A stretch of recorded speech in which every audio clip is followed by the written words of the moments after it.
Hello everyone. तो आज के इस वीडियो में हम एक्सरसाइज 7A का एग्जांपल नंबर 16 सॉल्व करेंगे। तो पहले क्वेश्चन पढ़ते हैं।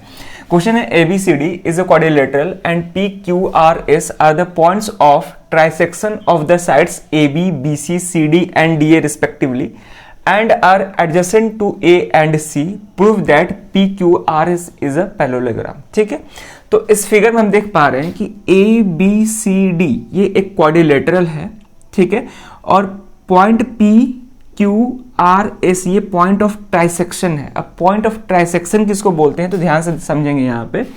जैसे कि मान लेते हैं मेरे पास एक लाइन है, ठीक है, लाइन है AB, ठीक है, तो वैसा पॉइंट जो इस AB लाइन को तीन इक्वल पार्ट्स में डिवाइड करे उसको हम बोलते हैं पॉइंट ऑफ ट्राइसेक्शन।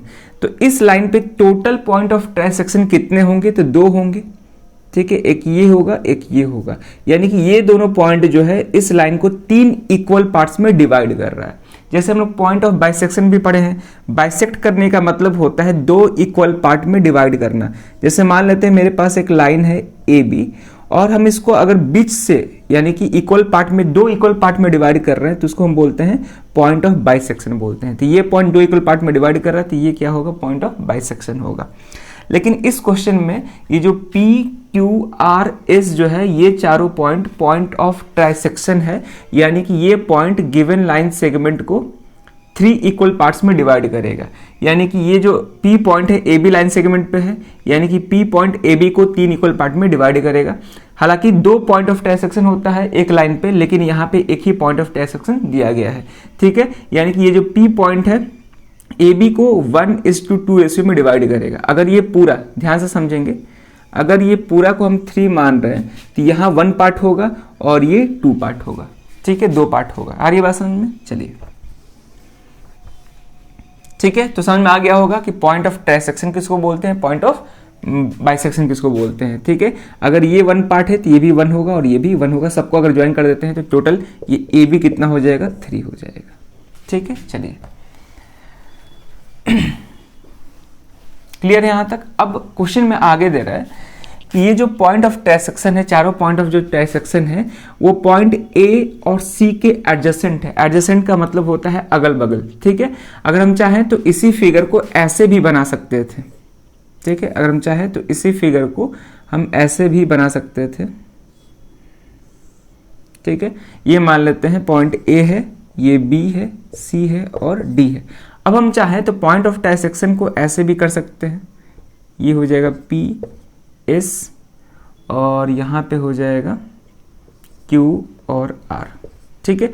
लेकिन यहाँ पे आप देख पा रहे हैं कि जो पॉइंट ऑफ ट्राइसेक्शन है PQRS वो B और D के एडजेसेंट है, यानी कि B पॉइंट और D पॉइंट के अगल बगल है। लेकिन क्वेश्चन में दिया गया है कि ये जो पॉइंट ऑफ ट्राइसेक्शन है किसके एडजेसेंट होना चाहिए, पॉइंट A और C के एडजेसेंट होना चाहिए, यानी कि A पॉइंट के अगल बगल होना चाहिए। तो वही चीज यहाँ पे हम ड्रॉ किए हैं।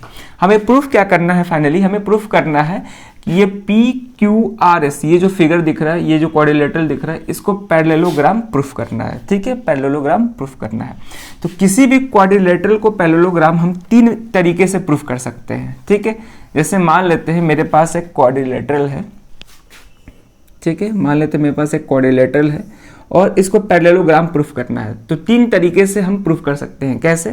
पहला तरीका ये है कि हम कोई भी एक अपोजिट साइड्स के पेयर को, बात को समझेंगे, कोई भी एक अपोजिट साइड्स के पेयर को पैरेलल दिखा दीजिए और इक्वल दिखा दीजिए, तो वहां से हम इस क्वाड्रिलेटरल को पैरेललोग्राम बोल सकते हैं। जैसे मान लेते हैं ये ABCD है, ठीक है, तो आप कोई भी एक अपोजिट साइड्स का पेयर चूज कर लो, ठीक है। मान लेते हैं हम CD और BD को AB को चूज करते हैं, ठीक है। तो इन दोनों साइड को आप पैरेलल दिखा दो और इक्वल दिखा दो, तो वहां से हम बोल सकते हैं कि ये क्वाड्रिलेटरल क्या होगा, पैरेललोग्राम होगा। दूसरा तरीका है कि दोनों अपोजिट साइड्स के पेयर को पैरेलल दिखा दो, ठीक है, दोनों अपोजिट साइड्स के पेयर को पैरेलल दिखा दो, इक्वल की जरूरत नहीं है, तो वहां से हम बोल सकते हैं कि ये पैरेललोग्राम होगा।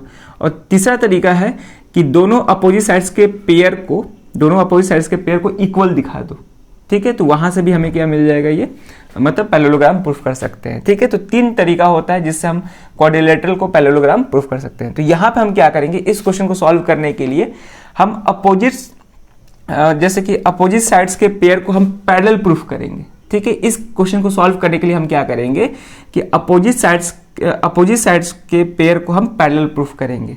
आ रही बात समझ में? जैसे कि अगर हम PQ और RS को पैरेलल प्रूफ करा देंगे और SP और RQ को पैरेलल प्रूफ कर देंगे। क्लियर है? यहाँ पे इक्वल हम प्रूफ नहीं करेंगे क्योंकि कोई भी वैसा थ्योरम नहीं पढ़े हैं जिसमें हम साइड्स को इक्वल प्रूफ करना सीखे हो। यहाँ पे हम पैरेलल प्रूफ जरूर करना सीखे हैं bye converse of Thales theorem का यूज करके। तो यहाँ पे हम लाइंस को पैरेलल प्रूफ करेंगे, तो वहां से हम बोल सकते हैं कि जो गिवन क्वाड्रिलेटरल है वो पैरेललोग्राम होगा। ठीक है, चलिए तो सिंपली हम यहाँ पे क्या करने वाले हैं कि फिगर क्वाड्रिलेटरल PQRS में हम अपोजिट साइड्स को पैरेलल प्रूफ कर देंगे। अपोजिट साइड्स के पेयर को पैरेलल प्रूफ करेंगे, यानी कि PQ पैरेलल SR करेंगे, फिर SP पैरेलल QR करेंगे। ठीक है, अब देखते हैं हम इसका सॉल्यूशन। ठीक है, तो पहले जो गिवन है उसको लिखते हैं। तो given ABCD is a quadrilateral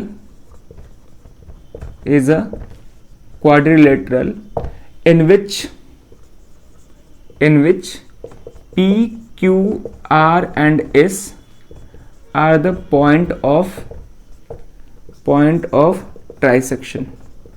ठीक है, प्रूफ क्या करना है हमें? To prove PQRS is a parallelogram, ये हमें प्रूफ करना है। ठीक है, अब यहां पे ध्यान से देखेंगे। अब लाइंस को अगर पैरेलल प्रूफ करना होता है तो वहां पर converse of Thales theorem use करेंगे, जो थ्योरम हम पढ़ते आ रहे हैं उसी का यूज करेंगे। ठीक है, तो कन्वर्स ऑफ थेल्स थ्योरम या थेल्स थ्योरम यूज करने के लिए हमें ट्राइंगल चाहिए होता है, लेकिन इस फिगर में हमें ट्राइंगल नहीं दिख रहा है। तो हम क्या करेंगे कि इस क्वाड्रिलेटर ABCD में डायगोनल्स को ज्वाइन कर देंगे। तो यहां पे हम एक ही डायगोनल को अभी ज्वाइन कर रहे हैं। ठीक है, तो यहां से हमें एक ट्राइंगल मिल जाएगा। ठीक है, ये मत कहिएगा कि ये छोटा वाला ट्राइंगल है। ठीक है, इसका कोई जरूरत नहीं है, हमें बड़ा वाला ट्राइंगल चाहिए था क्योंकि हमको फाइनली इस लाइन को पैरेलल प्रूफ करना है। ठीक है, इस लाइन को इससे पैरेलल प्रूफ करना है। तो हम क्या किए कि डायगोनल्स को ज्वाइन कर दिए, तो हमें यहाँ पे दो ट्राइंगल मिल गया। तो यहाँ पे कंस्ट्रक्शन में हम सिंपली लिखेंगे, ठीक है, कंस्ट्रक्शन में हम सिंपली लिखेंगे ज्वाइन AC।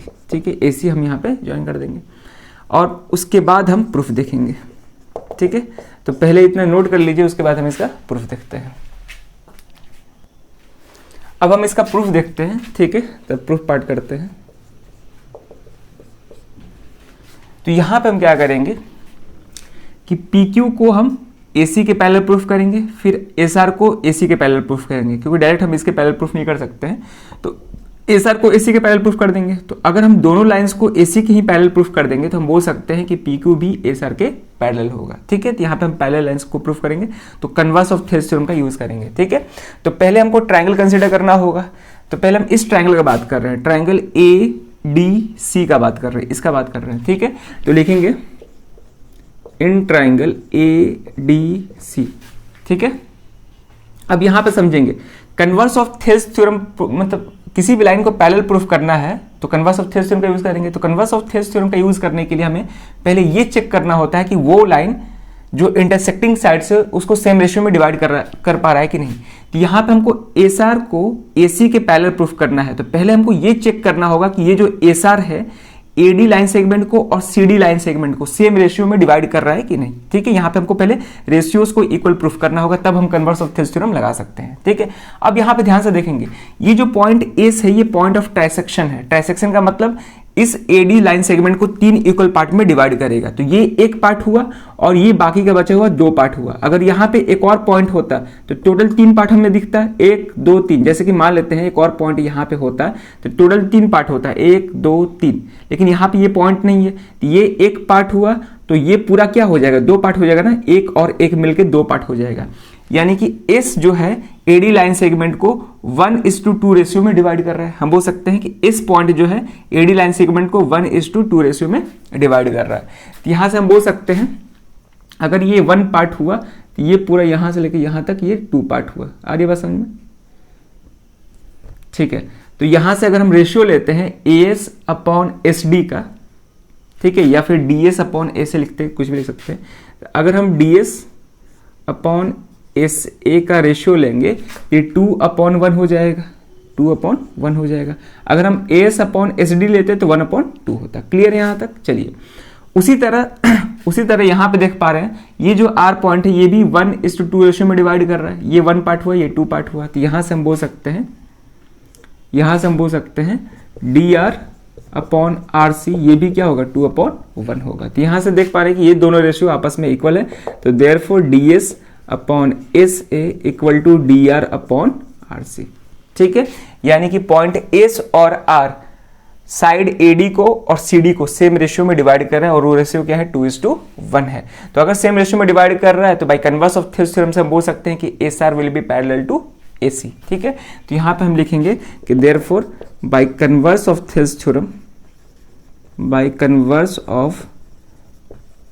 थ्योरम, ठीक है, SR will be parallel to AC। Clear है, SR will be parallel to AC और हम इसको इक्वेशन फर्स्ट मान लेंगे। ठीक है, उसी तरह हमें प्रूफ करना होगा कि पॉइंट P और Q AB साइड को और BC साइड को सेम रेशियो में डिवाइड कर रहा है। तो यहां भी देख पा रहे हैं कि P जो पॉइंट ऑफ ट्रांसैक्शन है, तो ये जो पार्ट होगा 1 पार्ट होगा और ये जो होगा वो 2 होगा। ठीक है ना, 3 इक्वल पार्ट में डिवाइड करता है ना, तो ये 1 है तो ये क्या होगा 2।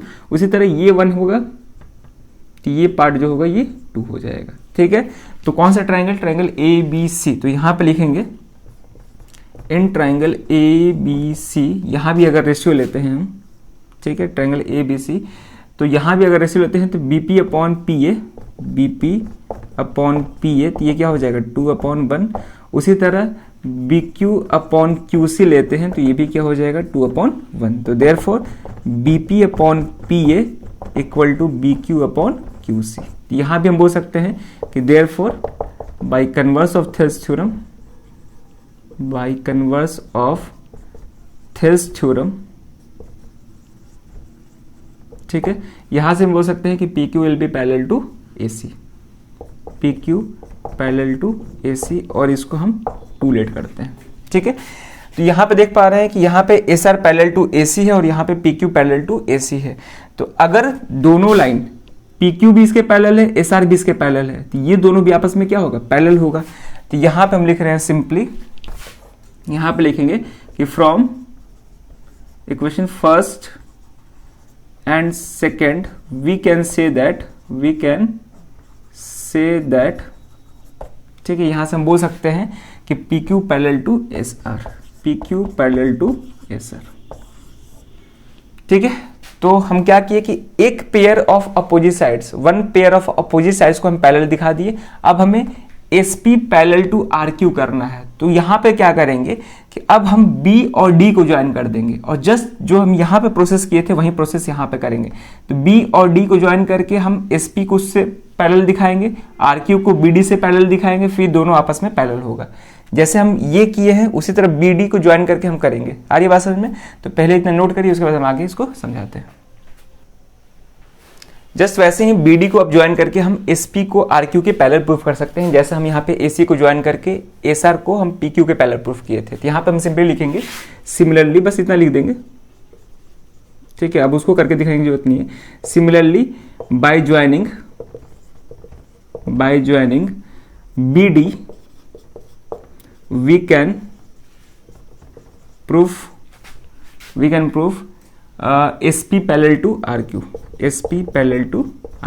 ठीक है, जस्ट वैसे ही आप घर पे कर सकते हैं, ट्राई कर सकते हैं कैसे करना है। जस्ट वैसे ही B और D को ज्वाइन करना है और SP को BD के पैरेलल दिखाना है, RQ को BD के पैरेलल दिखाना है, तो दोनों भी आपस में पैरेलल हो गए। जैसे ये किए थे उसी तरह करना है। ठीक है, आप लोग घर पे ट्राई करिएगा इसको। क्लियर है?